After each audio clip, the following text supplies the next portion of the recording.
तो देखो क्वेश्चन है कि एक ठोस अर्धगोले की जो त्रिज्या है, रेडियस है 6 सेंटीमीटर है और इसे पिघलाकर 6 सेंटीमीटर ऊंचाई का एक बेलन बनाया जाता है। तो बेलन की त्रिज्या क्या होगी? अब देखो ध्यान से समझना, इस टाइप के क्वेश्चन जब भी होता है कि एक चीज़ से दूसरी चीज़ आपको बनाई जाती है, तो यहाँ पे हमेशा जो है आपको जो है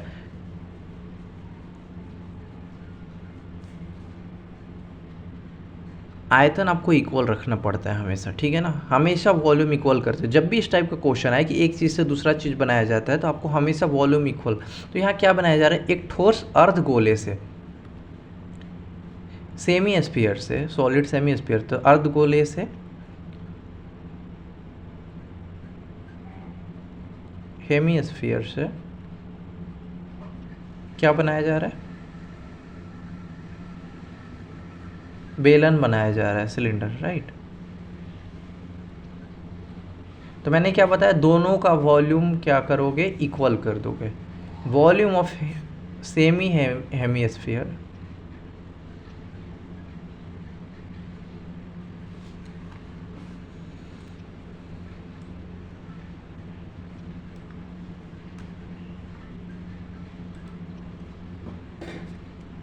इस क्वेश्चन को देखते हैं। बोल रहे क्वेश्चन कि एक ठोस अर्धगोले की जो त्रिज्या है वो 6 सेंटीमीटर है और इसे पिघलाकर 6 सेंटीमीटर ऊंचाई का एक बेलन बनाया गया है। तो पूछ रहा है कि बेलन की त्रिज्या क्या होगी।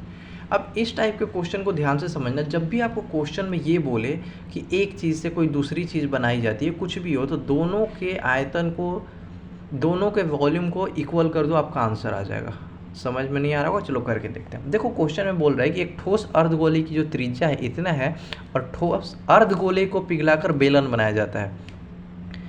तो वॉल्यूम ऑफ, मैंने क्या बताया, दोनों का वॉल्यूम इक्वल करो। वॉल्यूम ऑफ हेमीस्फीयर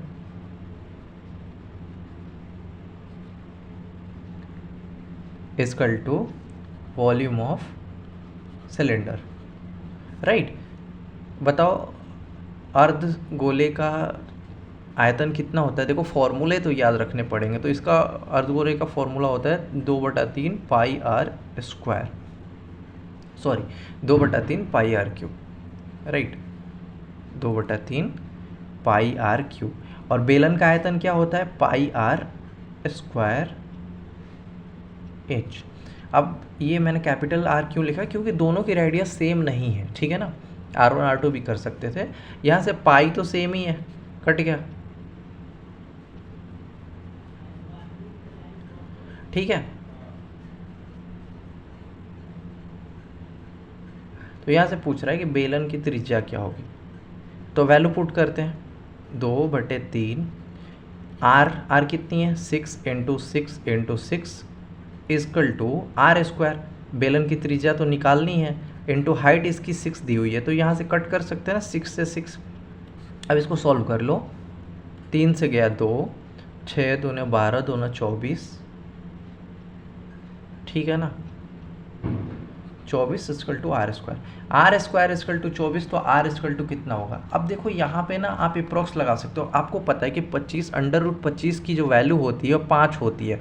25 से थोड़ा कम है, यानी कि 5 से थोड़ा सा कम होगा, और 5 से थोड़ा सा कम कौन सा है? 4.90 सेंटीमीटर। तो ये आप आंसर कर सकते हो। क्लियर हुआ? समझ में आया क्या? कुछ नहीं करना है। जब भी इस टाइप का क्वेश्चन दे कि इससे ये बनाया जाता है, गोलन से बेलन बनाया जाता है, बेलन से गोला बनाया जाता है, शंकु से कुछ भी, तो दोनों के आयतन को इक्वल करो और फिर वहाँ से वैल्यू आपको निकल जाएगी, ठीक है। आई होप आपको समझ में आया होगा। बाकी ऑल द बेस्ट।